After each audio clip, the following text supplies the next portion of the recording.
Welcome back to Kings of the North, Doug Lesmerises and Bill Landis. We're going to do our final performance reviews, Landis. How you feel about that?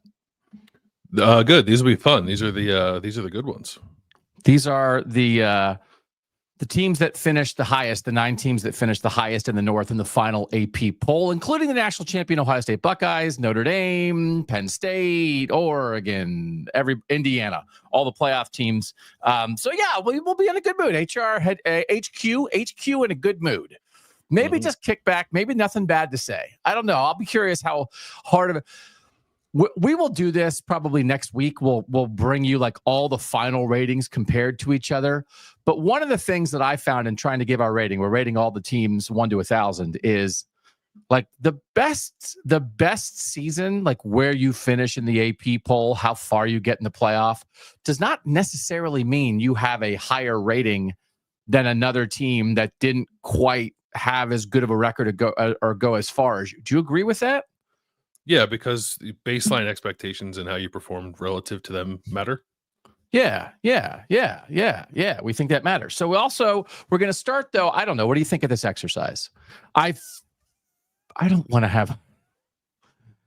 We're just like giving people more reason to fight, but we're going to compare the 2024 Ohio State National Championship team and the 2023 Michigan National Championship team. I think it's interesting, and I think we have to throw something down at the start that is like, we're talking about stats, we're talking about talent, we're talking about like how you did in your games. We know the other thing, and the other thing is a thing in there. It depends like how like it is. Connor Stallion's a big part of your discussion there. It is a small part of your discussion. It clearly is a part of the discussion, but I don't want this to be 30 minutes of rehashing what we did yesterday to start the show. Okay, then let's not make it that. Okay. Well, if they want to, yeah. Okay. Do you want to do this though? Do you want to do this? I'm curious. Like, there's just some ratings I think we can, there's a one point that I really want to make that I think people understand, but I think it's worth revisiting. But let's start with this comparison. Thanks for being here, by the way. Let's start with this comparison between Michigan and Ohio State. Brian Fremeau ratings. We love those, right? Is that a fair? It's a drive-to-drive rating metric. We like it, right? Is that fair? We like it? We like it. He's been on the show. That gives him bonus points. We like it. He's of the North. Fremeau rating. So this is like, it's a thing he does. Offense, defense, special teams. He adds it together. The overall Fremeau rating for these teams, Michigan last year was 1.55. Ohio State this year is 1.70. This is also one of those things. It's just like these things serve different purposes. Michigan was not even number 1 last year. They finished number 2 in the Fremeau ratings. Oregon actually finished number 1 with 2 losses to Washington. So like that is what it is. But this is some metric, Bill, where Ohio State's ahead. Yeah. Does he have a historical database of like all his best teams? Of the best ones ever? Maybe something I could have asked before we started doing the show. That would have been good in the research. Oregon, for instance, last year was 1.69, which was 0.01 behind Ohio State. Georgia's title team in 22 was 1.69 overall. Georgia's title team in 21 was 1.86, so higher than this Ohio State team. Alabama's title team in 2020 was slow. But I think I do think it's an interesting way to try to compare champions across time, which is a little bit of what you're asking about here, right? Yeah, I'm just looking to. He has a thing where you can combine his rating. You can combine Sin's ratings with Bill Connolly's SP plus for an F plus rating. Do you have that? Yes. I don't want to jump the gun. No, you go ahead. I don't have that. So, that's not one of the things we did. Yeah. So their 2023 Michigan is actually slightly ahead of 2024 Ohio State. Oh, really? Yeah. Okay.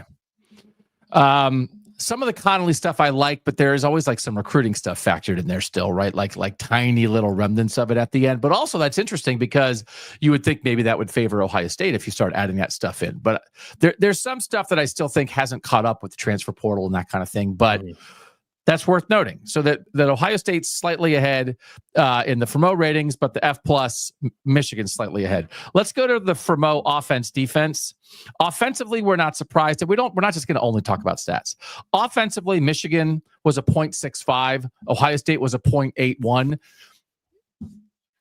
if I said to you, who has the better offense, Michigan last year or Ohio State this year, who would you say? Ohio State this year. Yeah. So then defensively, the Fremo defense ratings, Michigan 0.89, Ohio State 0.83. If I said, who has the better defense, Michigan last year or Ohio State this year, I feel like that might be a 6-part series. Try that, right? That's a lengthy and I think fun kind of conversation. I don't know. Tough to choose. But like legitimately, I maybe it's June. If we're looking for stuff to do in June, we could do this. But there's a point I want to make again later on this. We should do that. Maybe there's a show to do like best like offensive defenses of the North, like the last 10 years or something like that. Oh, okay. Planning the show during the show. That's a good one. Adjusted EPA per play, which is Fremo is drive to drive. This is play to play. Michigan overall 0.35. Ohio State overall 0.40. That's offense and defense combined. Offensively, Ohio State 0.19. Michigan 0.11. Defensively, EPA, adjusted EPA per play, Michigan 0.24. Ohio State 0.21. So those are the two like efficiency metrics I used to make this point in the end. They're close. Ohio State's offense is probably significantly better than Michigan's. I don't know that there's a huge argument that anyone could say, no, Michigan had a better offense. And then the defenses are very close. But at least statistically, Michigan's getting the edge here. And if that's the jumping off point for a comparison, I think that's valid. Ohio State, better offensively. Defensively, probably Michigan. And then let's have a discussion about the teams. Agree? I think I would agree with that. It's hard too, because like, the recency bias that's in your mind of just how well Ohio State's defense played, especially in the postseason, is still very fresh on the mind. So like part of me wants to give Ohio State the lean there.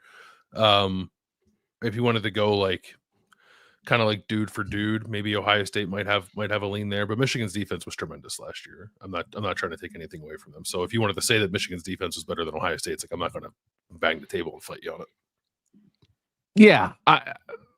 Yeah, it's close. It's really close.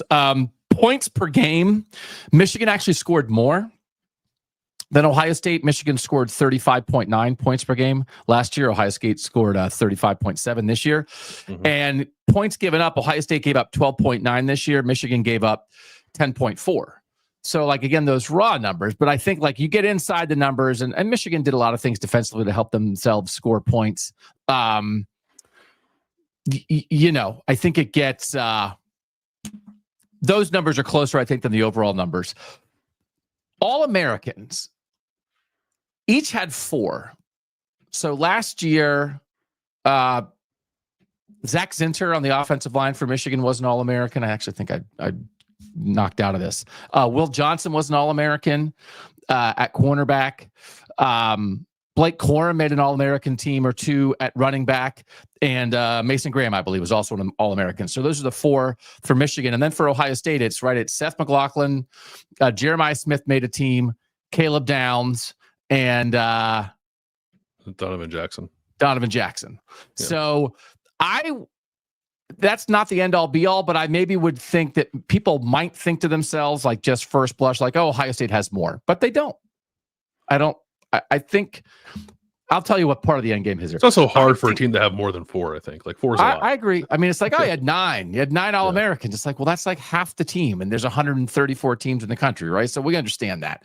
I think people underestimated Michigan's talent last year, and I think actually in the end, as supremely talented as this Ohio State team is, I think Michigan is closer, especially defensively, than maybe people realized a year ago. And I'm not, if we went through, I don't know that I feel like people underestimated Michigan's talent though. I thought like last year we were having a lot of fights of like Washington and Michigan are both really experienced, and that's why they made the national title game. And I thought it was like, well, Washington's experience was a big deal, especially then they also had like the best quarterback in the country and some NFL receivers, but their experience really mattered. Where I thought I don't know. I thought like we were pushing back, like, hey, by the way, Michigan is like a talent first team. They're not an experience first team. Just like Ohio State is very experienced, but they're a talent first team. No, you thought like people were cool? That's okay. I don't know. People were cool. I can't remember what happened a year ago. I can't remember what happened a month ago. I don't. I think there was a tremendous amount of respect for the defensive talent that Michigan had.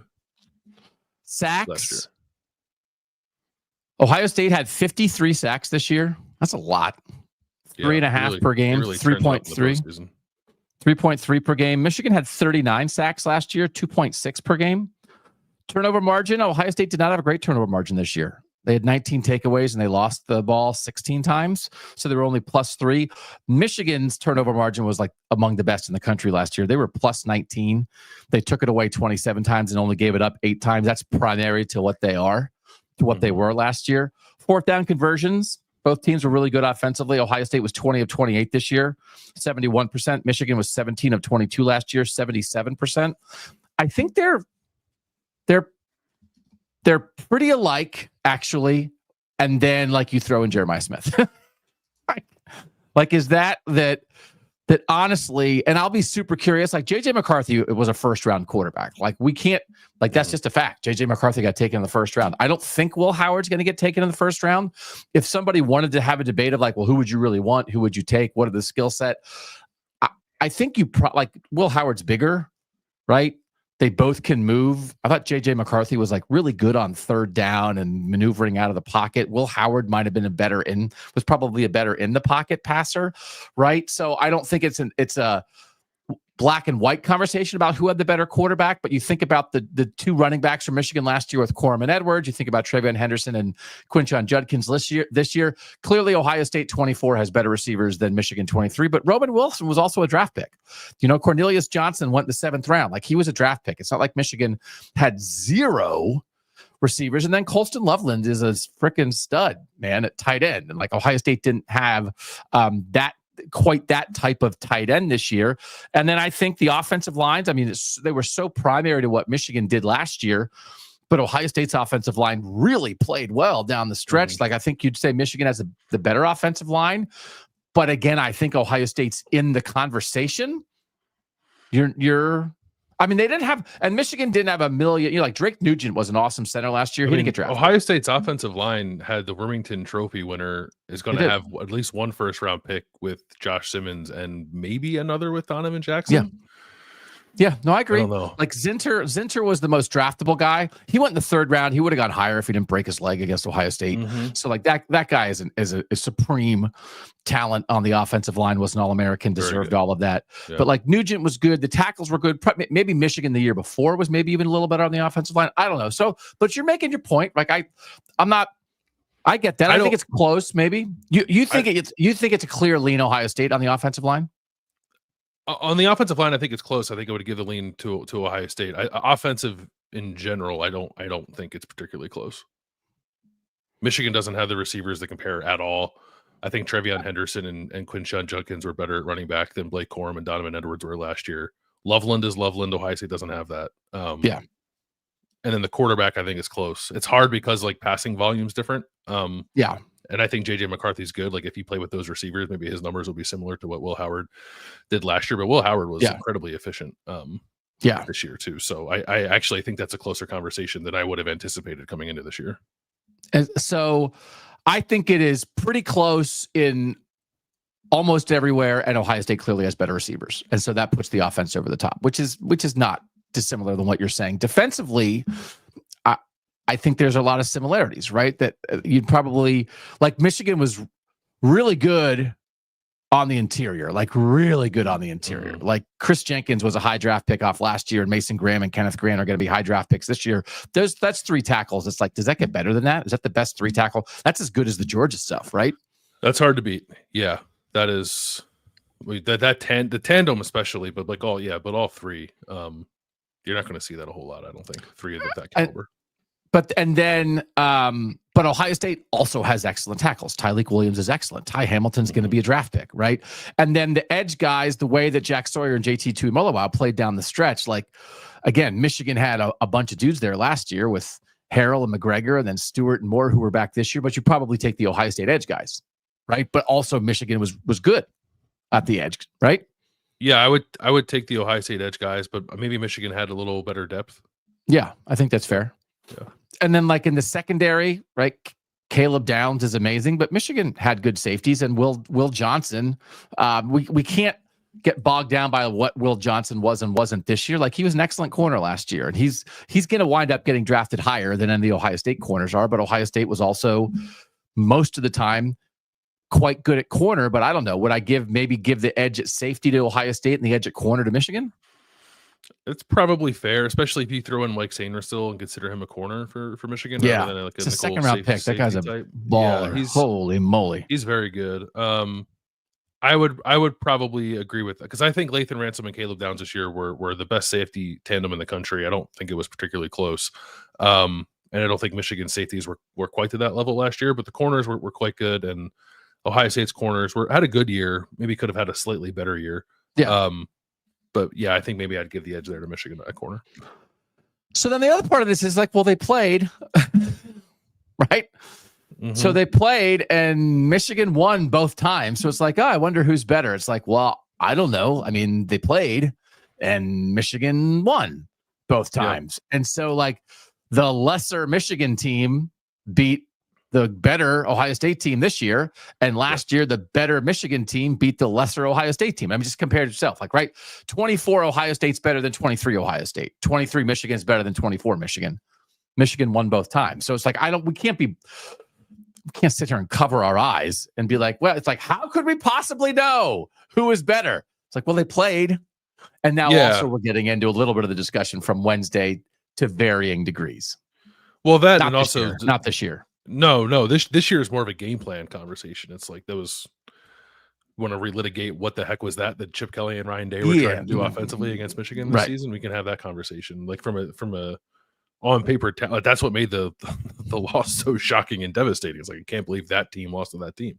But I think I would agree that last year Michigan had the better team and won the game. I think as I said yesterday, there's at the very least like remnants on the Connor Stallion stuff that I think you could reasonably apply to that if you wanted to. But I also think Michigan had a better, probably more balanced roster, or maybe at least like a more sure idea of who it was and how it had to win games last year, maybe than Ohio State did. This year I would not say that, but Michigan still found a way to win anyway. Yeah, so I don't know. I think it's interesting. It's like, I think this is the thing that you could. I don't want to finish the conversation here for people, but I think a lot of this audience knows both Ohio State and Michigan well enough to sit around and talk about it with your friends. And the other thing is like 2024, Ohio State is so similar to 2023 Ohio State that it's like, I think we can do a little bit of this if you swap out Kyle McCord for Will Howard, if you play the 2023 Ohio State Michigan game again, which came down to the wire, but you swap out Will Howard for Kyle McCord, I think you can call Jeremiah Smith, Marvin Harrison Jr. kind of a draw there. Yeah. Like, I think that's close enough that it's like, okay, they had an excellent receiver. Plus they still had Emeka Egbuka. Plus they still had other guys out there. And then you drop Caleb Downs into Ohio State. And I think enough of the rest of it is pretty much the same stuff. Like, if you did that for 2023 Ohio State, like, do they win at Ann Arbor last year? I mean, perhaps, yeah. Because I think the other thing you do is like a different method of running the ball too for Ohio State. It's like Will Howard being involved running the ball, but also Trevion Henderson, who actually didn't play terribly against Michigan last year, being the best version of himself, and Quinshon Judkins on top of that, and then just generally like a better idea on how to run the ball and marry the run and the pass together. It's just while statistically, I like, maybe the offenses are similar for Ohio State this year to last year. I actually haven't compared that. Stylistically, I actually do think they were significantly different. So that would be a different variable to consider if you wanted to put this year's or some key pieces from this year's team on the last year's team. And then I think, right, you definitely would talk about Michigan beat Ohio State both years. You talk about that Michigan won its national championship at 15-0. Ohio State won its national championship at 14-2. And then you also talk about like the path to it. And obviously a part of Michigan's deal last year was that they got into November and hadn't played a ranked team during a 9-0 start. But then they did beat number 10 Penn State, number 2 Ohio State, number 16 Iowa in the Big Ten championship game, and then Bama and Washington in the playoffs. So they wound up with 5 ranked wins. And for Ohio State, the loss at Oregon, but then they beat number 3 Penn State. They beat number 5 Indiana during the regular season, and then they beat 4 teams in the run. So it's 6 ranked wins, I guess, for them. Like this is an incredible path that Ohio State went through to win this national championship. But I don't think you can underestimate that. Like, yes, Michigan had an easy schedule for the first 9 games last year, but then they beat some people, right? Yeah. To beat Penn State, to beat Ohio State, and then to beat, Iowa, Bama, Washington isn't any, that's not nothing either. I think like if you talk about like who actually had the better season, 2 losses versus 0, Ohio State probably has a like slightly better, 1 or 2 better like quality wins. I think it's pretty close actually. Like how impressive you were in winning the thing. Yeah, it's hard. One team was perfect and the other wasn't, right? And that's maybe huge. that's the extent of the conversation there. I guess it was Ohio State ended up beating 5 top 5 teams. Yeah, on the course of the season, and Michigan ended up beating 3 by the end. 3, yeah. Like Ohio State, Bama, Washington, yeah, but just like beating 3 is awesome. Beating 5 is awesome. Beating 3 is awesome. I think I would probably say Ohio State's path. Well, probably obvious was more difficult once it got to the postseason, right? It had to win more games. But they're both pretty impressive, and how could you not err on the side of perfection if you were having this conversation? That's probably right. The last thing is, so Michigan, I think, is going to wind up probably having 5 first-round draft picks off last year's team. They had 1 last year, J.J. McCarthy. But you look at all the mock draft stuff so far, and Will Johnson, Mason Graham, Kenneth Grant, and Colston Loveland are all projected as first-round picks. And so it's a little bit like the 14 Ohio State title team. Like really their best talent last year were sophomores. They didn't go right to the draft. So Michigan still had 13 guys drafted last year. But I did like the top 35 or so. It was like everybody who played at least 200 snaps for both teams. Mm-hmm. Based on who's been drafted and who I think will be drafted. And there's still some guys from Michigan who are staying in school and won't be decided this year. It feels like Michigan's going to have like 5 first-round picks and probably like between 23 and 25 draft picks out of like their 35 guys that really played last year.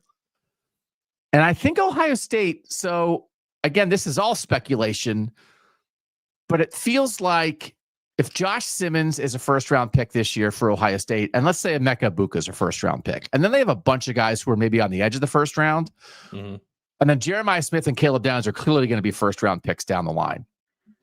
If Michigan winds up with 5 first-rounders, Ohio State's going to wind up with between, I think either is going to have like 4, 5, or 6. So that's not a huge gap there. Is that a fair value? And then I think, again, I went through all the Ohio State guys and none of it's happened so far. But off this team, I would guess that there's going to be between like 23 and 25 draft picks out of their top 35 guys, of the guys who really mattered. And it's hard to judge sometimes, like, oh, there's a guard who played who still has 2 years of eligibility. Is he going to be drafted or not? I don't know. But it's not like Ohio State's going to have 8 first rounders off their national championship and Michigan's going to have 2. No, but I would place a wager on Ohio State's average draft position from its championship team being higher than Michigan's. It will be. No, you're right. Because a lot of Michigan had 13 picks last year, but they had like a nice run in the 7th round, right? Mm-hmm. So the average draft position, Ohio State will have more like 2nd, 3rd, 4th rounders than Michigan did. But like you really go through, like if we had a dude draft of those 2 teams, I mean, there's dudes all over the place, but it just so happened the Michigan's dudes were a little bit younger, and we're probably going to wind up with like 5 or 6 from each of them. I don't know. Did this make sense? I think it's an interesting look at two teams. It's just hard to it's hard to parse through it all and figure out oh, what do you think's better when they actually did play on the field. But I also think that's a bit of a complicated conversation too, because it wasn't the reasons for Michigan's success against Ohio State are not solely talent based. Yes. Right. Part of it is. I'm not saying there's no part of it that isn't talent based, but there are extenuating circumstances, Stallions and otherwise, I think. Yeah. But if you, and some of it, so it's and again, there's plus and minus to that. So there's Stallions.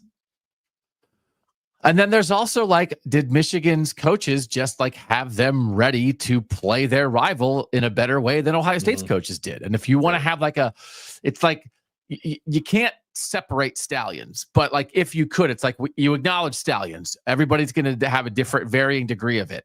But then you look at the rest of it of Jim Harbaugh and Sharon Moore and Jesse Minter last year, being ready for Ohio State, and Ryan Day and Jim Knowles. I mean, the Ohio State defense played great this year, but Ryan Day and Chip Kelly being ready for that game this year.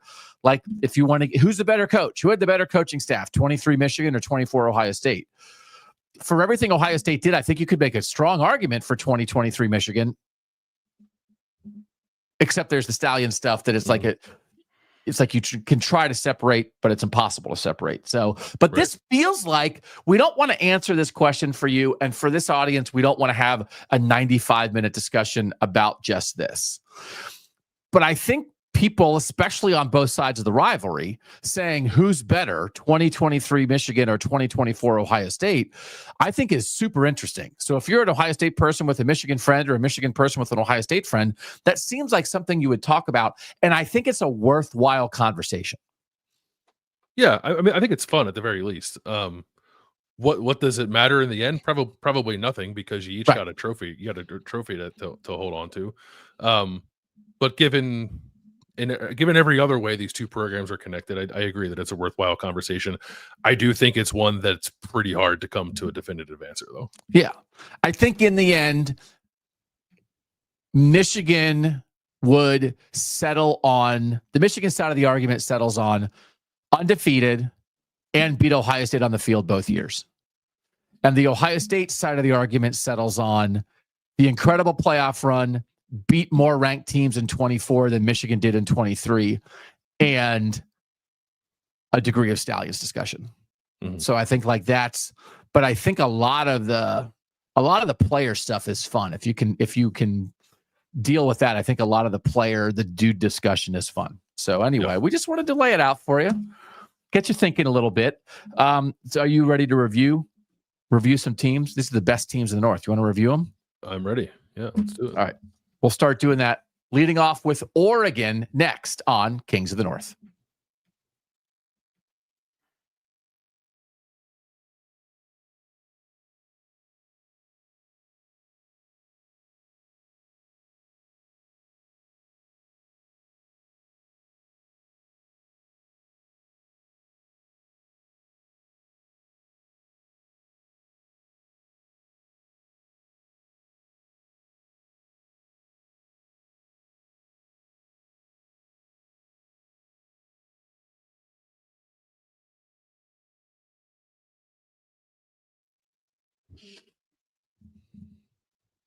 Back on KOTN. Like, subscribe, tell a friend, set a notification. We will tell you this. We'll just tell you this now, just so people know this. We're not going to keep doing 4 shows a week during the entire offseason. So we have other projects that we are going to work on that will be part of the KOTN family, but is not part of a daily show. So we need to give ourselves time to work on those projects, which we're doing for you, for this audience, that we think we are positioned to do projects like that differently than anybody else in the marketplace. Nobody's going to have a kind of Northern discussion. So we love the daily Northern discussion, but we want to do some other pieces of a Northern discussion. So I think what we're going to fall into is a Monday, Wednesday pattern. I think that's what we'll start with next week, Bill. And we'll see how it goes from there. If gigantic things happen and we need to jump in and do an emergency show, that's possible. As we get closer, I think, to spring football, we might up it a little bit. But it's not going to be Monday through Thursday at noon from now until August. It will not be. Like we said, if things pop up that warrant it, maybe we'll expand it. But I think it makes sense to pull back a little bit and give ourselves some time to work on some other stuff too, which we're excited about. So that's the plan. So, but we have some stuff we would need to wrap up last week first. We need to reward our King of the North. We need to do our All North team. We want to really dig into transfer success and lessons learned for all of our Northern teams in a way that I don't think anybody else is doing. So stick around. We'll have plenty to talk about. But first, we have to review all these teams who finished the 2024 season. And first up here is Oregon. I am happy to be here representing the Ducks. And I know we didn't win it all, sir, but I got to tell you, I don't know if you're interested in the case, but I think I maybe could make a case that this was the best football season in Oregon history. Puddles, Mr. Puddles, is that your name? Is that the Ducks name? Yeah. Don't eat me. It's great to be here. Welcome. Thanks for having me. Duck can be delicious. You are among our most delicious mascots. I will say that. Mr. Puddles the Duck. What was the best thing about your 22? Quite a good season. For a time you guys didn't lose, and then you did. So what would you say is the best thing about your year? Oregon had previously been number 1 in the country in the AP poll 8 weeks total in its history, and we were number 1 for 8 weeks this year. It took some time. I actually was reflecting upon it and double checking. It took some time for us to gain the respect that I think we deserved.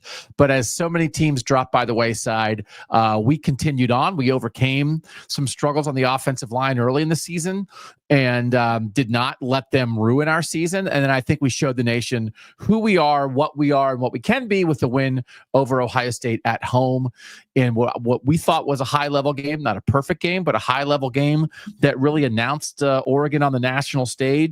And as I said previously, we've never had a completely undefeated year in Oregon history. Actually, our first year in 1916, we went 7-0-1. That's the only time we finished the season with a 0 in the loss column. This was only the fifth time that we finished the season with only 1 loss. 1933, 2001, 2010, 2012. Otherwise, we did play for national championships in the 2010 season and the 2014 season. So I think you could argue, well, those would have been our best seasons. But I think in losing to the eventual national champ Ohio State in the Rose Bowl, in some ways, that was a national championship game in and of itself. So I think what we showed during the regular season, as the only team to finish out of 134 FBS teams to finish the regular season undefeated. We then beat Penn State, who was a Final Four team in the Big Ten championship game. I would say everything up to our loss in our first playoff game would have put us on track for potentially a rating of 1,000 this season. So I think it is hard to argue because it wasn't perfect. We did have to fix some things. I think that showed that was a plus for us, not a minus. But, till that last one, we were about as good as Oregon can be. Yeah. Corporate was impressed with the way that you were able to figure some things out on the fly while not taking a loss, that you had to beat Ohio State in the regular season without your best defensive player. That there was a time in the second half of the season where you were without probably your best offensive player in Tez Johnson and still found a way to win a couple games, even if the game in Wisconsin was not particularly pretty. There is something to be said for finding a way to win. So I agree.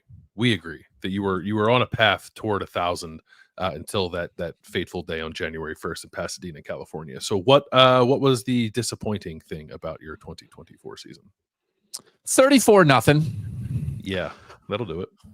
So, and that is the hard thing for us to rectify, to justify, to come to grips with, that for everything we did well on both sides of the ball. We had a close call at Wisconsin, but that was playing 8 straight weeks, which not a lot of teams had to do during the regular season. So we did feel like perhaps we wore down a little bit at the end of the year, but the travel and the schedule was not our friend. And we persevered through that. And then we were ready to go. There were no excuses for January 1st at the Rose Bowl.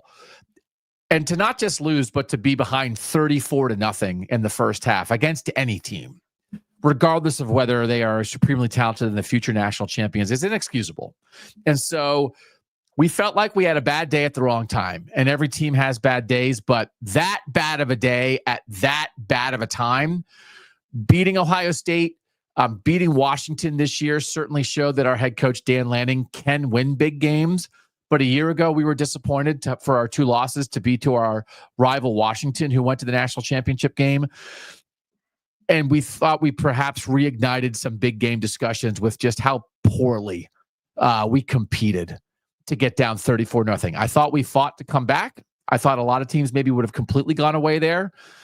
We lost 41-21, but I would say it was almost embarrassing for us, because it's not embarrassing to lose to a great team, but 34-0, we're better than that.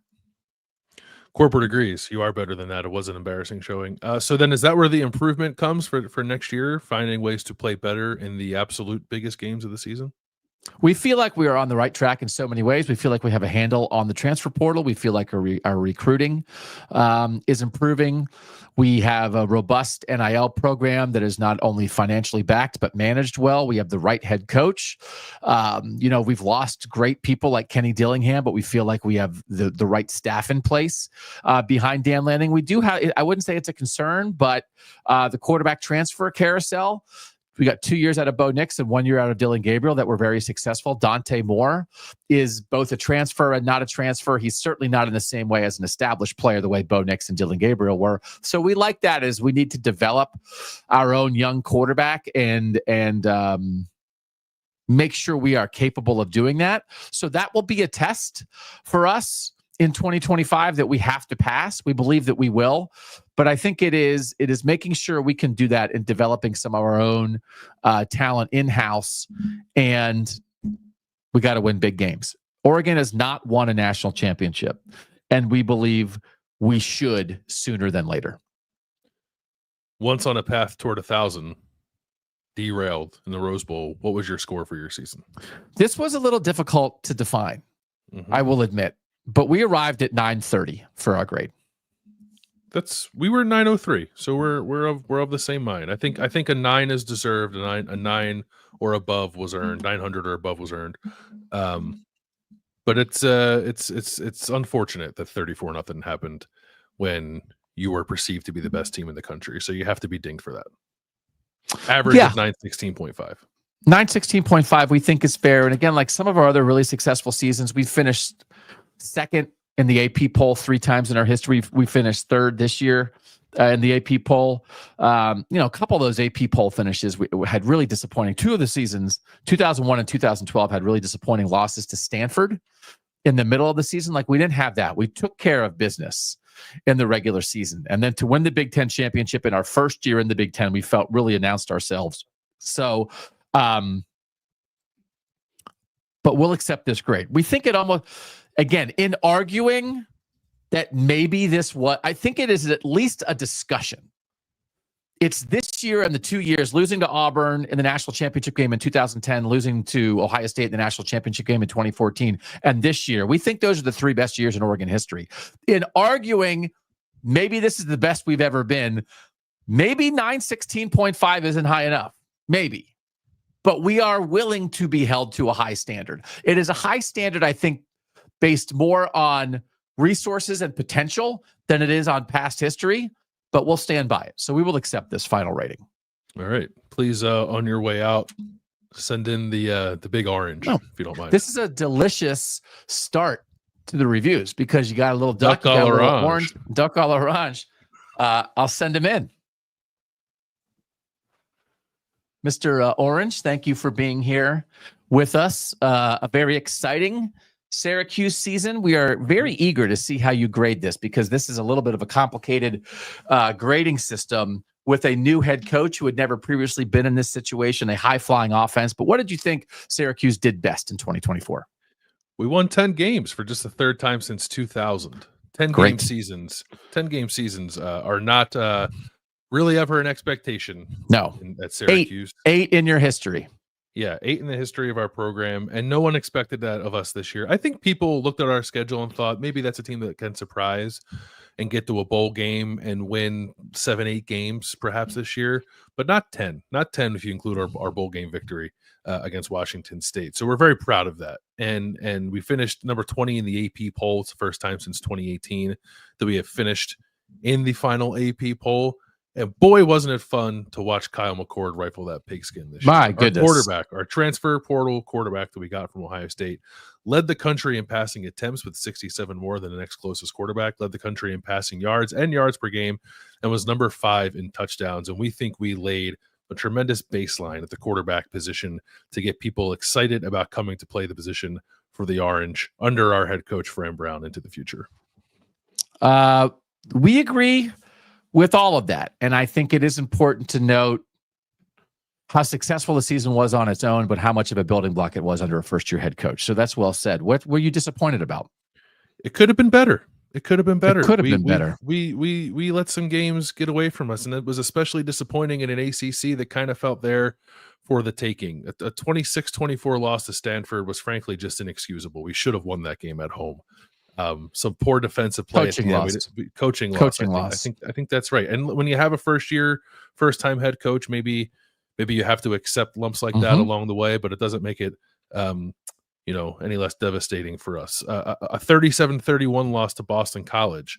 That those are two close losses to teams we feel like maybe we were better than, but just weren't better than on that particular day. The loss to Pitt was embarrassing. That one really got away from us. I don't know that we hold that one up as much compared to the closer losses to Stanford and Boston College, but we think there's a world where we could have been 7-1 or 8-0 in the ACC and played for a league title, and we let a couple of games get away from us. Yeah, I appreciate you holding yourself to a high standard, because we feel that way as well. As good as it was, as much of an accomplishment as it was, it could have been better. And is that a tough pill to swallow? Is it an opportunity missed, or do you believe it's more something that should propel this team forward? Because you are losing Kyle McCord. I think it's something that could propel us forward, an understanding that maybe it's okay for our program to have expectations, right? We have a new coach who I think wants to elevate us to something more than we've been, which has actually been, more often than not, I think recently a winning program, a team that does play in the postseason, but we think we can do something to be more relevant, more consistently in the ACC conversation. So to be on the periphery of that and come up a little short, I actually think is motivating more than it is a hindrance to us as we try to move forward. So how will you improve in 2025? I think generally improvement is just sustaining, right? When you're a program like us who is going to have to build through the transfer portal, probably more than through high school recruiting, although we like our staff and their ability to recruit out of high school, you are more susceptible to dips. I think we've seen that from programs around the country that can peak and then have a step back the next year. Avoid that step back as much as possible. Okay. To your point, we are losing quite a bit, including our quarterback, Kyle McCord. We're also losing a couple of difference makers on defense, and that is maybe the area we need to highlight the most, because we were not very good on defense this year, which is odd considering we do have a defensive-minded head coach and we like the defensive staff that we built. But we finished 108th in yards per play defensively, 96th in scoring defense, 83rd in defensive SP+, 95th in stop rate. We need to be better than that. We should be better than that. So generally sustaining, more specifically, get better on the defensive side of the ball. You have a difficult schedule in 2025, and I just want to warn you here off the bat. We do not want to see Syracuse coming in here next year in a review at 6-6 and saying our schedule was hard. We have no intention. We have no intention of doing that. We have higher standards for ourselves. Yeah. We will not accept that. Okay. What is your final rating for the 2024 season? We still gave ourselves a 921. Oh, we thought this was a very good year for Syracuse football, even if it could have been better. A 10-win season in the first season under a new head coach, hard to beat that. We gave you a 916, and we like it here at corporate when we are on the same page. Yeah. Synergy. That's right. Corporate, nothing more important than corporate synergy. No, corporate synergy. 918.5 as the average rating. Will you accept that? That is acceptable. Yes. Okay. Did you hear that? Did you hear that in the hallway? Did you hear I think there's a Nittany lion in the lobby is waiting. Please be careful, but please send him in. All right. I will send in the mountain cat. I am here. James Franklin could not join us today to talk about Penn State football, but I would like to pass along his message, which he asked if we could skip this. Oh, no. Can we just let a Final Four season stand on its own? Why do we have to dig into this? Wouldn't that be nice? They made the Final Four. Isn't that enough? Did. What else is there to say? Penn State is one of the 4 best teams in college football. I'm out. On behalf of Nittany Lion Nation, I'm out. We're done. I'm not going to sit here and be picked apart. I apologize. Please remain in your seat, Mr. Nittany Lion, and tell us, if you would, what you thought the best thing about your 2024 season was. Made the Final Four, bro. I don't know. Not I'm bad. sorry. I have a little bit of an attitude. I apologize. We'd also ask that you don't call us bro. I know. We just hired a defensive coordinator from Philly, and he has me all wound up. We made the Final Four, and this has been a program that is often discussed as for what it not discussed as what it is, but what it isn't. Not discussed for its successes, but for its failures. And to make the semifinals of the first 12-team playoff, we felt we took advantage of an opportunity that was made for us in a lot of ways.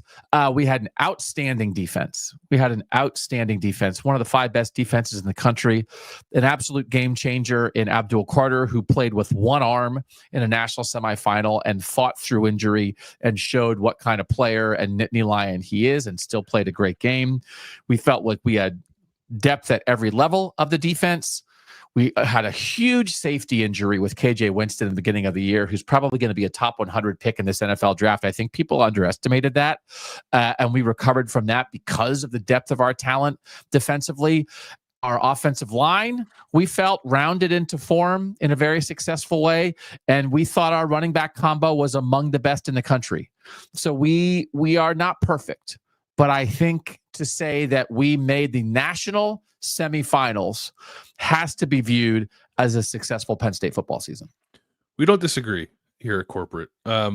We here at corporate also think maybe you're elevating a little bit as well as a program, which might change some conversations that perhaps prior to this year, some of the conversations and expectations around your program were perhaps a bit off base, but with continued success, those conversations I think become more and more applicable. But for the time being, very successful season.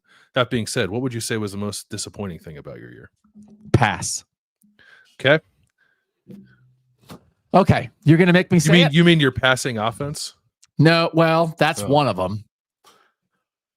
We were 3-3 against ranked teams. The ranked teams we beat were Illinois, Boise State, and SMU in the playoff. And the ranked teams we lost to were Ohio State in the regular season, Oregon in the Big Ten championship game, and Notre Dame in the semifinal. We didn't beat any of our peers, and we didn't beat anybody we weren't supposed to beat.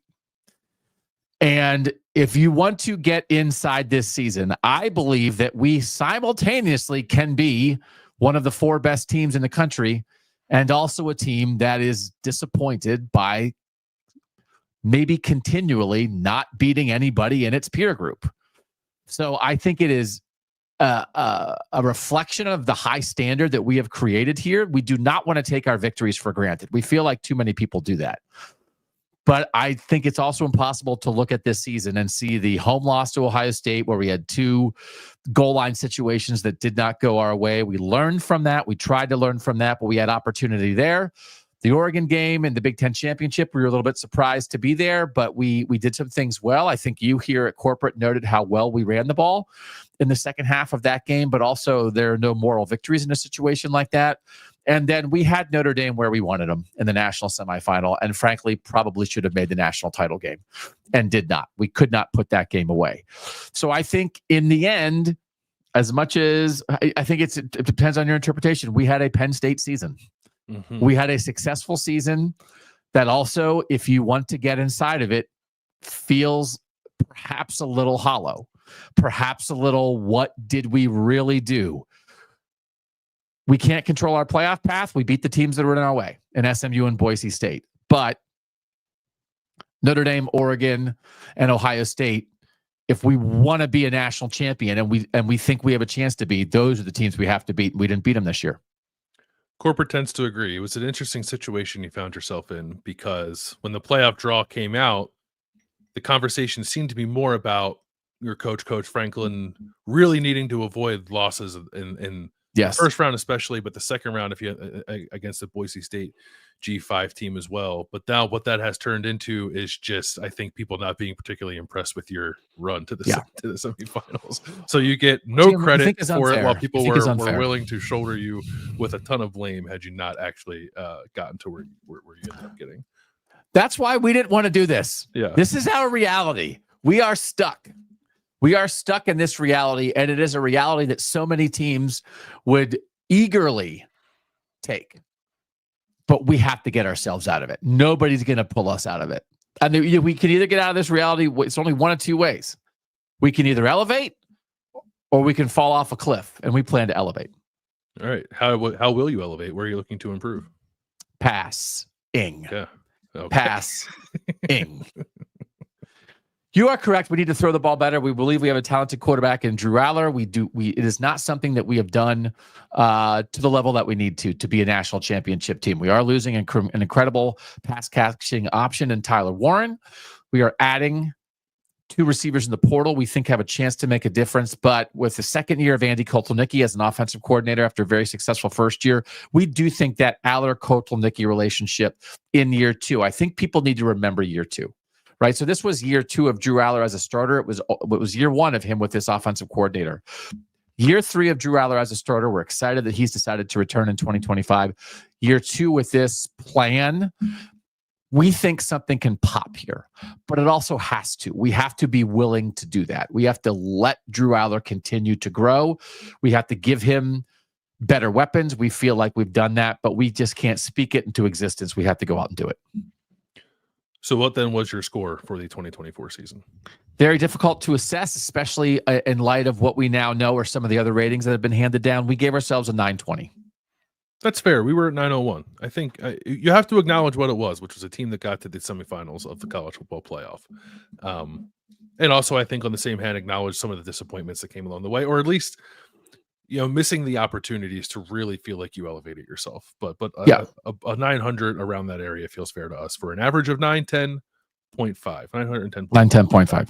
We will accept that, and we plan to be back with something close to 1,000 a year from now. All right. Please be careful when you do this. Send in the cougar. We saw that guy in the lobby. He is handsome. He is handsome. He was dancing. I don't know if he can growl like us, but that guy can get it. So, yes, we will be happy to tell the Cougar to head in. All right. All right, Mr. Cougar. Looking sharp today. Thank you for being here. Of course. Happy to be here. Happy to be a handsome Cougar. Yeah. What did you feel best about for the BYU college football season in 2024? We felt really good, man. This was a good year for us. We're no stranger to winning. I do want to point that out, that we won 11 games this year, but that's not a rarity. We've won double-digit games 8 times since 2000. We like to win. But what was especially invigorating about this season is that we did it at the power conference level. That our coach Kalani Sitake, who we think very highly of, expressed some concerns last season about our ability to compete in the Big 12 conference, of which we are now a part. And what we did was flip our league record from 2-7 in 2023 to 7-2 in 2024, en route to an 11-win season and a bowl game victory against Colorado to cap it off. So we feel great, really, about how the whole thing went. Can I ask, given the resume that you so justifiably cited, why were there doubts about this team? And I think they were expressed here at corporate HQ at times about BYU's ability to elevate to a power conference. But yet here we are, not just a program, but a coach who has consistently won. Our expectations, especially off last year, we had real questions. And now I'm asking myself why we ever had them. I think the new realities of being in a power conference and playing that kind of competition week in and week out can be a bit startling. Not to say that we even as an independent, we played fairly strong schedules and certainly had some good schedules as well when we were in the Mountain West. But the reality of having to do it week after week after week is a bit eye opening. And then when most of them don't go your way, you start to wonder, are we actually built for this? But Okay. it was a momentary, it was a moment of self doubt that probably was not warranted, but needed to be addressed, and we did that. So what was disappointing about this year? It could have been better. 2 losses in November by a combined 9 points to Kansas and Arizona State, both for kind of different reasons. Kept it from being a truly magical season. We Yeah. were right there on the cusp of getting to the Big 12 championship game. We were really feeling like the playoff was within striking distance for us, and we didn't have those expectations for ourselves coming into the season, but expectations evolve over the course of the year. And we admittedly were on a bit of a wild ride. Some of the games were entertaining, to say the least, and perhaps not replicable, some of the results, but we got the results we needed to put ourselves in championship contention in November, and couldn't quite finish it off. Granted, against a Kansas team that was pretty hot at the time that we lost to them, and an Arizona State team that did end up winning our league and making the playoff, but we felt like we evolved into a team that should have been able to win those games and get to the Big 12 championship. With what you showed in the bowl game win over Colorado, which just again was like an interesting bowl game because it was two teams that share a conference, but you had not played in the regular season. You were both part of the 4-way tie at the top and lost the tiebreakers to not be in. The way you played against Colorado made us wonder here at HQ is if you had made on those tiebreakers, or if you had not lost one of the games you lost, if you had made the Big 12 title game, we think you might have won it. We feel that way too, which is why it's disappointing to not get there. It is disappointing. We had a quality about us that tend to shine on some bigger stages. At the very least, we would have provided an entertaining Big 12 championship and playoff game had we won that game. More so than Iowa State did, and we'll talk about them later. But yeah, we were disappointed that you a bit fumbled the opportunity to prove yourself on that stage. So where can you improve?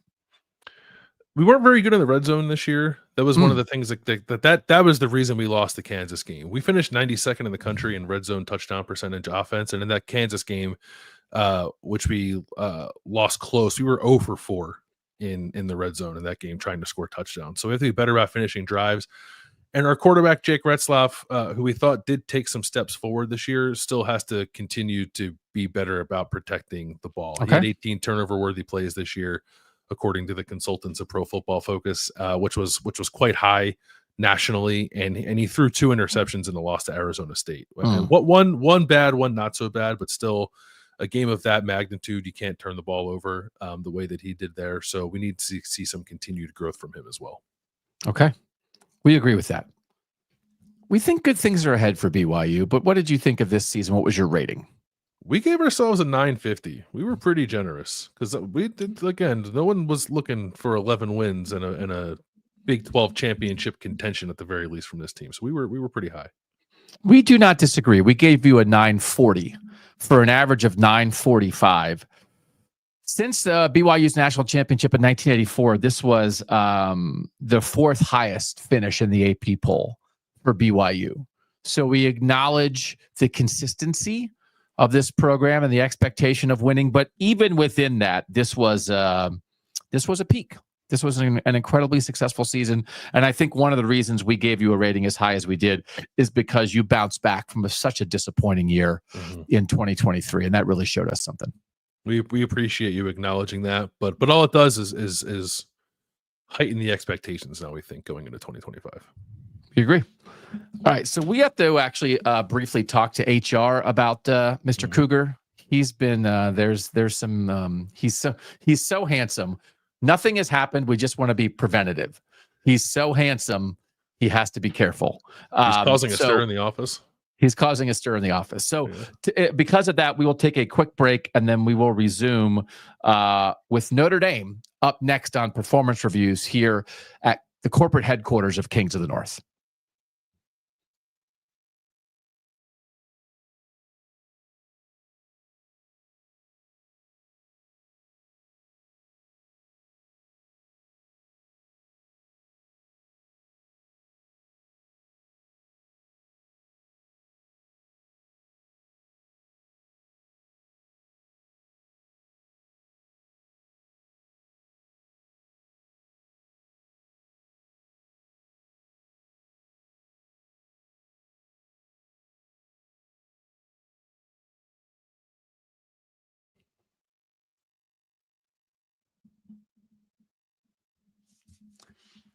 Back on Kings of the North, we have Mr. Landis at corporate headquarters. I'm here to represent Notre Dame football and happy to be here.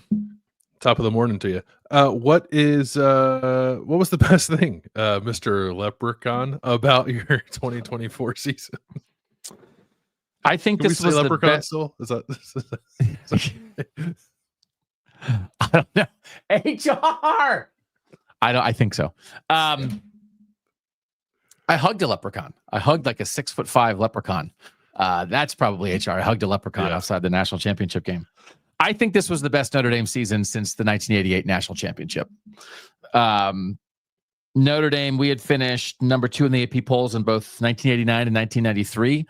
Both those seasons, we suffered an incredibly disappointing loss on the last week of the regular season as the number 1 team. So this was better than that. And then we've made the college football playoff before and not competed. And I think people had a new vision of what Notre Dame football was. And I think we rocked that vision. I think we have completely redefined Notre Dame football in the modern college football world, both from a competitiveness standpoint and a likability standpoint. There were a lot of stories written about how people gravitated toward this team, led by our head coach, Marcus Freeman, but with so many other players that deserve that attention, that were supremely talented, but also you could root for him. A guy like Xavier Watts at safety, a guy like Leonard Moore as a true freshman cornerback, stepping in for Ben Morrison. Our offensive line issues that we overcame time after time. Jeremiah Love and Jadarian Price as dynamic players in the backfield, and then our transfer quarterback, Riley Leonard. And then we had one of the worst, yet also best losses, I think, in the history of college football. So we'll talk about that more in the disappointing area, but I think we used a loss about as effectively as a team can. Ohio State could also certainly make that argument, but our low propelled us to our high. We feel like we're balanced. We feel like we're connected. We feel like there is a culture. We feel like our greatest talent is young, and we will only continue to improve the talent that we bring into the program. And the Bears didn't hire Marcus Freeman, so he's still here. So we feel very good about what Notre Dame football did this year. Corporate does as well, and it's interesting that the loss, which we'll talk about, I don't know how much it changed things, like or changed your path necessarily. Perhaps you could have played Ohio State in the semifinals instead of the national championship game, but probably would have been more or less where you ended up with the win there or a loss. So we didn't really take that much into account when evaluating your season. But what was the most disappointing thing for you? Yeah, to lose to a MAC team and an average MAC team at that in the moment, it was embarrassing. It was the worst loss in college football this season, but we owned it. But still, we can't have that. Mm-hmm. So as much as we appreciated and seized the aftermath, I think the aftermath of the loss, we did everything right. The loss is still terrible. That Saturday, to have come off a win at Texas A&M and then play like that and not be ready is a stigma that I think had fairly attached itself to Notre Dame, which is we can't handle success. So we think we learned from that, but that can never happen again. We cannot have a performance like that again against a team that we have such a talent edge, and we aren't going to back away from that. We can't completely ignore that. So, I mean, what is the most disappointing? The most disappointing loss of the college football season. It's interesting that you didn't go to the national title game loss because that game was there. That game was there. We felt like, frankly, early we got out-talented. We felt like we did what we needed to do with an opening drive that took 9.5 minutes off the clock for 18 plays. Some have called it a service academy-like drive, and we thought we showed people something with that. And then, frankly, we saw where Ohio State had its edges, but as Ohio State took the game over, but we didn't stop. So we also view the national championship game loss as a success in many ways. It showed us where we are short, but I'm not sure in this moment, in this year, with this team, with the injuries that we had over the course of the year, I'm not sure there's anything more we really could have done. It wasn't a perfect game by us, But I think even we acknowledge that the more talented team won. And we were happy that we showed ourselves at the start of that game. We fought back at the end, and we will use that as motivation, just like we used our other loss this year. So where then does improvement come from in 2025? We have to throw it. We thought we certainly threw it better. It's a similar conversation. We were eavesdropping a bit on the Penn State conversation. Yeah. It wasn't as bad as Penn State. You saw what Jaden Greathouse did in the last 2 playoff games, Jordan Faison early in the playoff. We have more talent at receiver. We have to use it better. Our quarterback, it was not his strength, but I think Riley Leonard probably threw it better than people realized, but we leaned on his legs so much. We're going to have a quarterback transition. We are assuming it's going to be our young quarterback, CJ Carr. But again, like as we elevate, we're going to have Jeremiah Love back at running back. We're going to run the ball. We're going to have key pieces of our offensive line back. We have that identity, but we also need to throw the ball more effectively. And a lot of the other things that we think we do well are ingrained in the Notre Dame culture. So, of course, we're going to miss people. And I think you showed it this year. We're going to miss Xavier Watts, but Ben Morrison, we missed the last 2/3 of the year and found a way without him.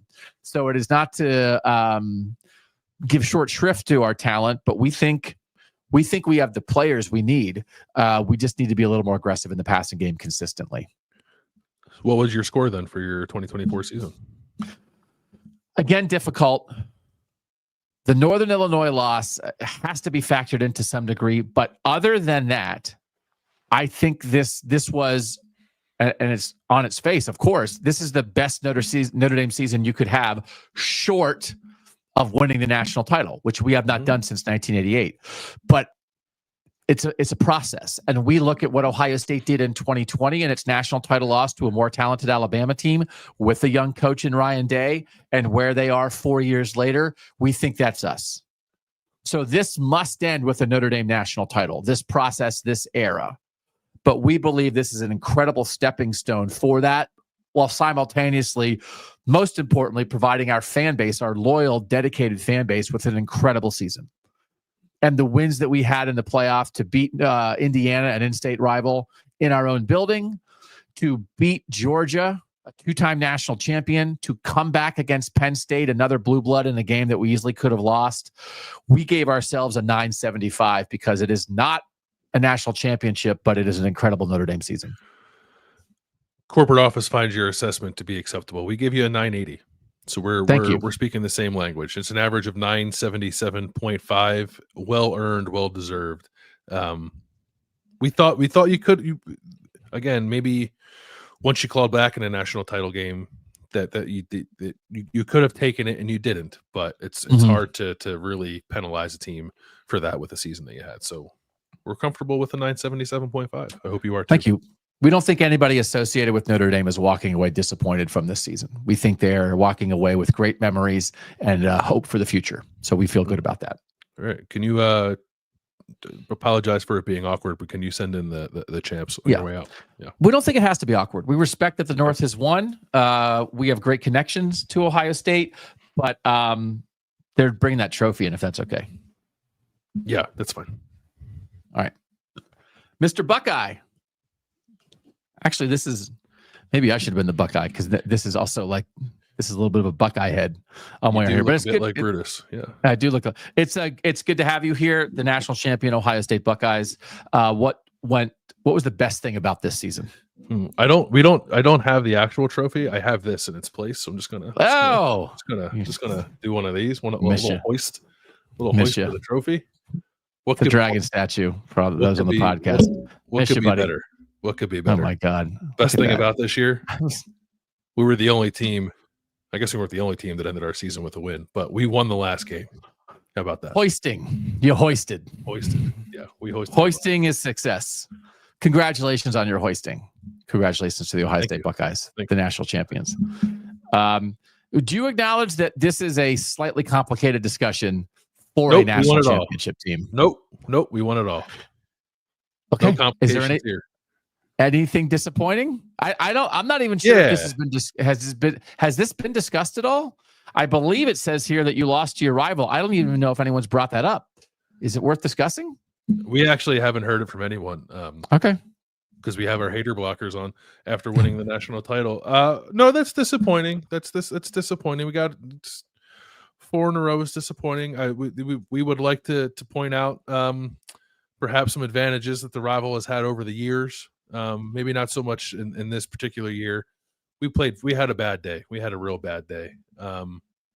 We're not letting it take away from our national title and the euphoria that came along with it, but we acknowledge disappointment of failing to win that game for the 4th year in a row.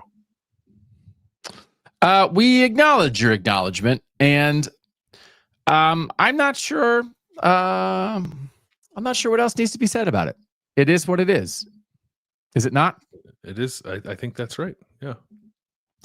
We don't want to give short shrift to the national champions, but frankly, we've been talking about you at HQ kind of a lot. Yeah. So where do you think you can improve next year as the defending national champs? We have to win that game. I think it's as simple as it's going to be difficult. To not take a more than necessary step back. I think we all know that we're losing some talent, especially on the defensive side of the ball. We will have some holes to fill, but we are Ohio State, and the expectation is that we find ways to reload year after year. The word rebuild is not in our vernacular, and we don't intend on that being the case as we go into 2025. So we expect to be right back in this position at the end of next year. But when we think about what improvement could look like, we would like for that championship season to come along with a win over our rivals in the last game of the regular season. So this has been a great discussion here at Corporate HQ, whether from our standpoint, we must give the highest rating among our 28 Northern teams to the national champions. Do you believe that should be the case? That as the national champs, of course, Ohio State should have the highest rating among these 28 teams? Not necessarily. No, I think context can be applied to a team like us. Because there are expectations that we very publicly lay out every year. Winning the national championship is one of them, but also is beating Michigan and winning the Big Ten, which we've not done since 2019 either. So I think that you can only penalize a team like Ohio State so much when they won the national championship, but I do not believe that the national champion automatically has to have the highest score. Okay, what was your rating then? 999. Oh my! Not perfect, but we won it all. Okay. So you did. I'm assuming No. that. Well, we'll save the ratings for when it's time to talk about those teams. We gave you a 970. Okay. Which we will acknowledge here at Corporate HQ is I believe the 3rd highest grade we gave here. That's an average of 984.5, which of course is very high. We took you down 30 points. 2 losses is nothing to be ashamed of in this new modern world. We understand how things work.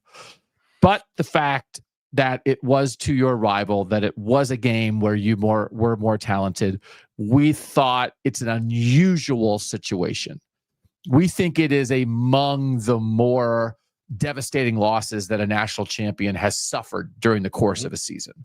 And so a lot of how we discuss it here at Corporate HQ is it the best season that this program could have? How close is it to the best season? And we docked at 30 points because we believe any season that does not include a win over your rival in the greatest rivalry in college football cannot be your best season. So we didn't want to go too far, but that's why we thought our 970 was fair. Or do you want to argue that at all? No, that seems fair. You asked me to grade us. Well, it was hard. I only had one hand to type because I had to hold the trophy in the other. So it was just easier to hit the same number 3 times in a row. So we just went 999. I'm not sure. This is taunting. I'm not sure what HR thinks of taunting. 970 is fine if you want to dock us. Okay, that's fair. 984.5. Be careful. It might be windy in the lobby, but if you could send in a cyclone. There's a tornado out there? Okay. All right. All right. I don't know what a cyclone is. I think a cyclone's a bird, but just be careful. I don't be think careful. It's a bird. Great to be here. Wow. What a year. Matt Campbell. Who doesn't love that guy? Ballers all over the place. Iowa State football. We wouldn't want to be anybody else. And we're excited to talk about our great year. All right, then Iowa State football. I think there is a lot to like about your great year, and probably some that you're a little bummed about. But what was the best thing about your 2023? First 11 win season in program history. First 11 win season in program history. I think that makes it part of the argument. Is it the best season in program history? First 11 win season in program history. That's 11 games for our fans to enjoy us. We think that we go about things the right way. We believe that we are a legitimate underdog in this college football landscape, but we also played, we thought, like an exciting brand of football. We would put our receiver combo of Jalen Noel and Jaden Higgins up against any in the country. And if you are paying attention at all to what's going on down at the Senior Bowl, I think that is bearing out how talented they were. Our quarterback, Rocco Becht, was a playmaker. Our defense wasn't perfect. We would have times where we wish we would have stiffened a little bit more. But I think not just what we did with our 7-0 start that included an incredible 2019 comeback win against our rivals, the Iowa Hawkeyes. People were talking about us as a playoff team, and we won our other rival. We won our Farmageddon rivalry at home against Kansas State. So we won our two biggest rivalry games. We were in the playoff discussion for much of the year. We won 11 games for the first time in program history, and we beat a Southern nuisance in the Miami Hurricanes in our bowl game. We checked a lot of boxes by being, I think, who we are in this Matt Campbell era, but also with our skill on the outside, being about as exciting a version of Iowa State football as you could have. Corporate does, in fact, note that you did get two rivalry wins, and thank you. Served a hearty dish of cramitude on those Miami Hurricanes. Hurricanes versus Cyclones, by the way, two atmospheric phenomena. Yeah, head to head. Who would have thought? What was disappointing / what happened in the Big 12 championship? We laid an egg, okay. And a lot of people thought we could win. We had it right there. For even to lose back to, we ran out of gas a little bit in the middle of the year, and we acknowledge that. A 1-point loss to Texas Tech at home, and then at Kansas to a very hot Kansas team, a 9-point loss there that dropped us from 7-0 to 7-2. This is not a program that expects perfection. I don't think it's a reasonable goal to set for ourselves. We want to be as good as we can be, but we also understand where we are in the college football landscape. So 2 regular season losses like that are not something that should not have derailed us, and it did not. Mm-hmm. And we bounced back from that. We did not go away. And then the tiebreaker gave us a chance in a 4-way tie that we played in the Big 12 championship game, and then we didn't show up. So that is the number one thing. It is everything else we can accept. When we have the first 11 win season in program history, we can't sit here and talk about, oh, I can't believe you didn't go 12-0 in the regular season. We just feel like that's not the discussion that we're in. But to have that opportunity to fight back and have that opportunity, have a couple breaks go our way, and then just not compete, that's going to stick in our craw for a long time, the way we lost to Arizona State. Corporate does feel like sustaining will prove difficult because of what you're losing, especially at the receiver position. But where do you see yourself improving? Where would you like to improve in 2025? Yeah, I think it was mentioned before. A lot of it is sustaining. We have run some talent through here. Mm-hmm. So as much as we're going to miss Mr. Noel and Mr. Higgins, Breece Hall was an Iowa State Cyclone, and Brock Purdy was an Iowa State Cyclone, and we are capable of finding offensive talent. Rocco Becht is back. We have some receivers coming in the portal. We have a depth of people at running back. We have a standard on defense, and we believe this 12-team playoff, as much as it's built for programs like Penn State, we think it's built for us too. We think the Big 12 garnered more respect, perhaps late in the year than during the year, where we do not have to be a one-bid league in the future, which gives us even more opportunity to make the playoff. But we have to keep doing what we do, but we acknowledge that we're going to have to step up defensively, run the ball even better, because I don't know that Iowa State will ever have a receiver combo like Jalen Noel and Jaden Higgins, which we had for the last 2 years. What did you give yourself as a score for this season? 941. Very high. Very pleased, very high. But also an opportunity missed. And again, not just that we lost in the Big 12 championship game, but we kind of looked like we didn't belong there when actually we feel like we did. We were at 9-13, but we think you make some compelling points. Perhaps we could have been a little higher, but it is the no-show factor in the Big 12 championship game. It just got away from you pretty fast, and we were expecting a little more from you. Once you got there, and maybe part of that is our allegiances to the North. You find yourself there against a team from Arizona. We expect more from the North defending its turf, and that didn't quite happen. But a successful season across the board, no doubt about it. Average of 927. Average of 927. We will accept and hope we're back here in a year with an even higher score. Okay. If you wouldn't mind sifting through the cigarette smoke, please send in Mr. Hoosier. Yeah. Can I? Is there smoking in here? You can. He's allowed to smoke. He's allowed to smoke. Okay. Yeah. We'll tell him. All right. Yeah, okay. Sigs. Yeah. Come in. Got a light? Wish I had hold on. I don't have it. The closest thing I have is this white pen. You have to smoke a white pen. I'll smoke one for you. Okay. Tell us about your year, Indiana. We're gonna kick back. We're pretty good. We're ready for a tale. Tell us a tale. It was pretty good. Let me tell you a tale about an Indiana football program that had really never been nationally relevant. Very, very rarely in our history. In fact, maybe it's like 1 year. We have been nationally relevant, and boy, were we this year. The first 10-win season in program history. I don't know if you saw this or not, but the Indiana Hoosiers were in the college football playoff. We noted it. We had a big party here at HQ. Yeah, I bet you guys did. We were partying in Bloomington. I'll tell you that much. It was the best season by Indiana football ever.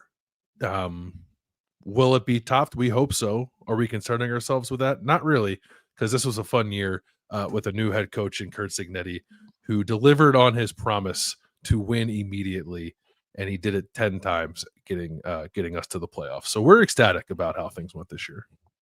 It's at the very least the best Indiana season since the 1967 Rose Bowl season, and in contention for the best season ever. So and in the end, it felt like the winds of the sport also were blowing your way at the end of the year. That some of the criticism that occurred during the season, you could push back on with the fact that because your only losses were the teams that played in the national title game. Yeah, you can say it again so people hear you. The only two losses Indiana suffered were the teams that played in the national title game. Did you feel like some of the criticism late in the year was unfair? Yeah, I did feel like it was unfair because people felt threatened by us.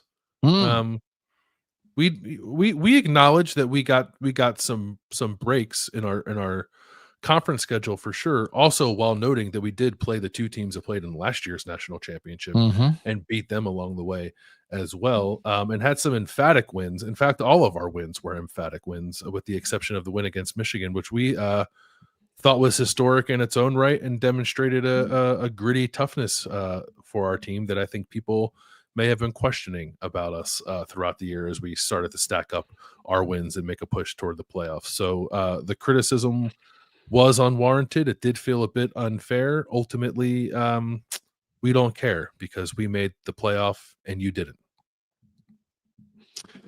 We'll buy it. What disappointed you? Anything? Are you capable, as your head coach, of feeling disappointment? Nothing. We will not apologize for losing to Ohio State and Notre Dame. We are disappointed by nothing that happened this year. All right. So I can't help but note that both Oregon and Penn State are on the regular season schedule in 2025. So how can you improve next year? It's going to be tough.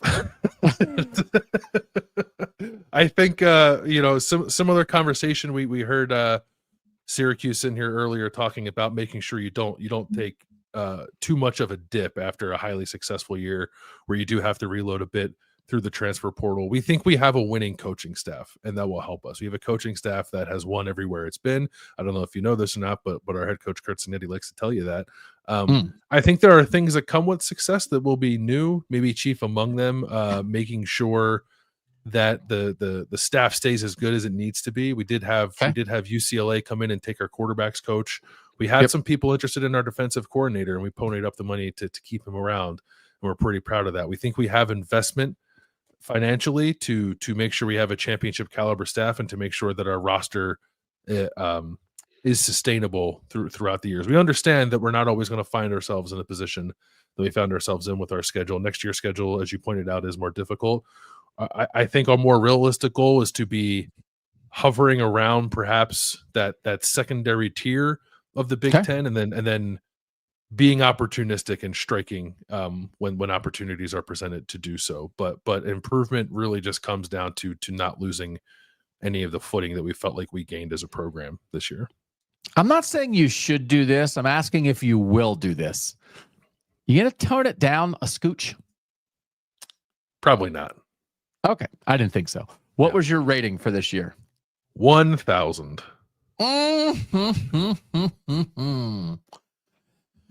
Would you argue this is as good as Indiana football can be? I think it will be hard to top. Yes. You want to talk about if 1,000 is just full out maximizing what you can be. We think we did that this year. We agree. We gave you a 980, which makes the average score a 990. I will tell you here from our side of things that 980 was the highest score that we gave out to anybody. And obviously the 1,000 is the highest that you can give out. And I think that is the point of this exercise. Some would say the point of this pointless exercise. It's right. Not just what you did, it's contextualizing what you did within what you have the capabilities to do. And I think this, no offense, this was maximum Hoosier. Who doesn't love maximum Hoosier? Maximum Hoosier. Plus that Mike Kadick guy is pretty entertaining. He's not going to be back, is he? We wish, but no, he's not back. Yeah. All right. Last one. Kind of a big guy out there. Yeah. Might be yelling at people. Actually, I think you guys might get along very well. Yeah. So if you could tell Illinois. We like the cut of that guy's jib. We'll send them in. Yeah. Thank you. I got something to say about a lot of stuff. Is Lane Kiffin in here? Is Jim Harbaugh in here? Is Shane Beamer in here? I'd like to shove somebody in a trash can today. I hope that gets me extra points because Illinois better get a high score here. I'm going to shove you in a trash can. We're a little disappointed, Mr. Burt, that you didn't walk in doing the substitution signal that got Shane Beamer all hot and bothered, but we'll let that one slide. Heck of a year for the Illini out there in Champaign. What was the best thing about your season? I found this cigarette on the floor. I'm going to smoke it. I know it's not a thing for us, but man, woo, that season was like, what am I saying? We felt good about that. Everything was awesome. We came with the tude. And I know there were doubters and haters out there, but someone's got to stand up for Illinois football. Somebody's got to stand up for our players. Someone's got to stand up for our fans. Somebody has to stand up for the North, and we have the guy to do it. So Illinois football is here to stay. Indiana, we're going to give you a little warning here, right? We know we watched what you were doing. We kind of thought to ourselves, we could maybe do that. We played at Oregon and at Penn State, which is what Indiana's going to do next year. Not easy, brother. Let us tell you. So, we got a little comeuppance there. We understand that. We'd like to elevate. But for the most part, we thought what we did offensively with Luke Altmaier elevating at quarterback, Pat Bryant and Zachariah Franklin, great depth at running back, J.C. Davis at left tackle. I went out and got these guys. I rebuilt this offensive line, high level there. Great secondary. The Scott boys, man, we have everything. What else do you need? We got it all in Illinois. We're as good as it gets. The only thing that made us mad was that we weren't more in the playoff discussion. Because if some of these 3-loss yahoos in the SEC are getting talked about, we should have gotten talked about too, because we were good. You were good. And you really gave it to South Carolina in the bowl game, which we always give you bonus points for beating an SEC team. We do note, however, relative to the playoff conversation, you did lose at home to Minnesota, a team that you were probably better than, a team that you were better than this year. Let's keep it real. You were better than them, and you lost at home to Minnesota. Minnesota, not a bad team, not an embarrassing loss, but a game you should have won. And boy, had you. Some interesting conversations would have been happening. No, I know about those Illini. So what was that? What was disappointing, or where would you like to go with that conversation? Yeah, I mean that's what it's about. I think we've heard this a lot. Again, I got spies everywhere. I know what you guys are talking about in here. Good, but could have been better. So we acknowledge that, but I think we play complementary football. We got a lot of people coming back. I think we maximize who we are, and I think people need to respect Illinois football more than they do. But man, that Minnesota loss. Do you think we would have made the playoff if we hadn't lost to Minnesota? I think it still would have been tough, but you would have at the very least been a major part of the conversation. And I know us here at corporate would have been talking about you a lot in the playoff conversation, which I think is good for the program, whether you actually got in or not. It would have been nice to be part of the talk. Yeah. No, we agree with that. Offensively, we're ranked 24th in the Fermo index, like that guy. 58th defense. We got to be a little better. We got to be a little better on defense. We understand that. We have some playmakers again, especially on the back end, but we can get after the passer too. We got to be a little better on defense, though. You do. So is that? It's interesting because you want to improve high expectations, but you're also coming off a 10-win season. So where do you improve next year? Yeah, we got to be in the playoff mix next year. Like, we're bringing guys back for a reason. We kept guys like Gabe Akis. We kept guys like we kept Luke Altmaier around. We kept J.C. Davis around. Like, there's no reason that we can't be. We saw it.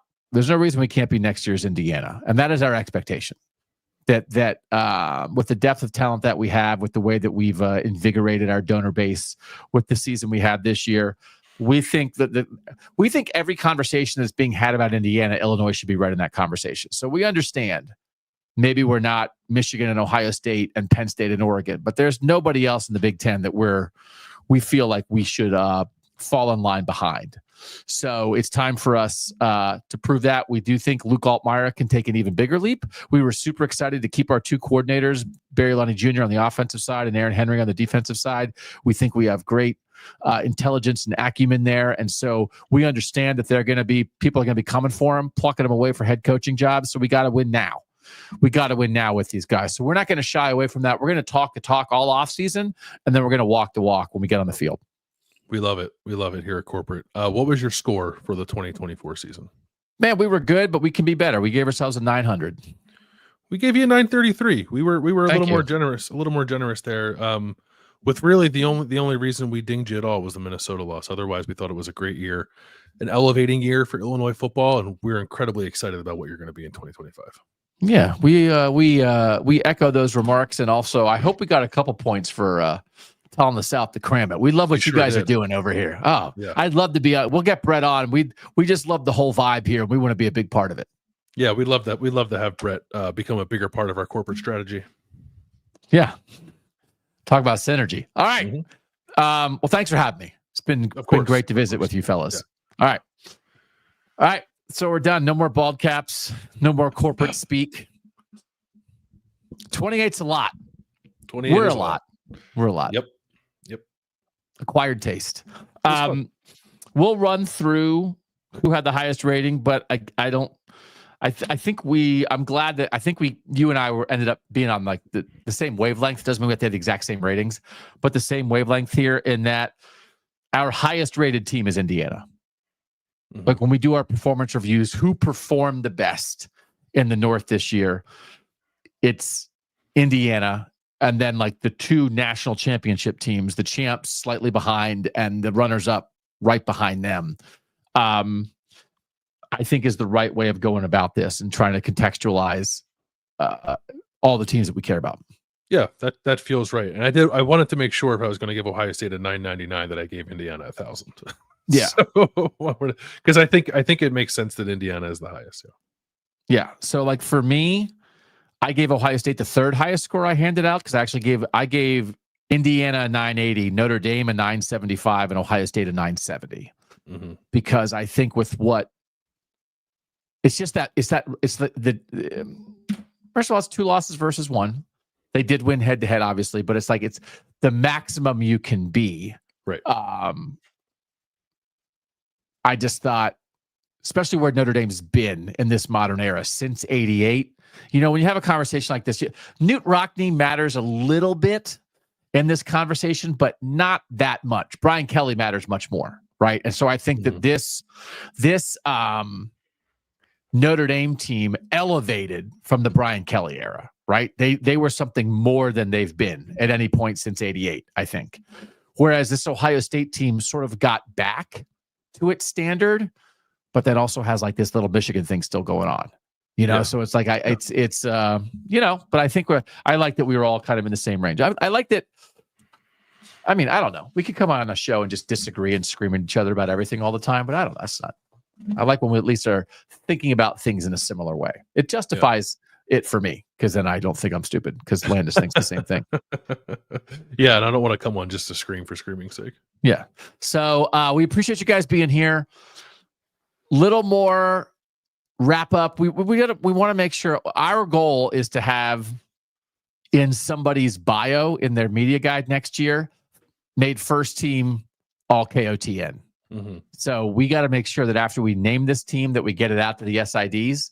So do you think we can do that? Do you think that'll happen?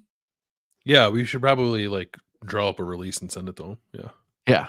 So we'll work on that. But first we have to name the team. So we'll work on that. We'll get back to you on Monday. Again, heading into this period where don't expect 4 a week, but we gave you 4 this week because we wanted to make sure we got through all this stuff. Thanks to you guys for being here as always. Without you, this audience on YouTube and on podcasts, we are nothing.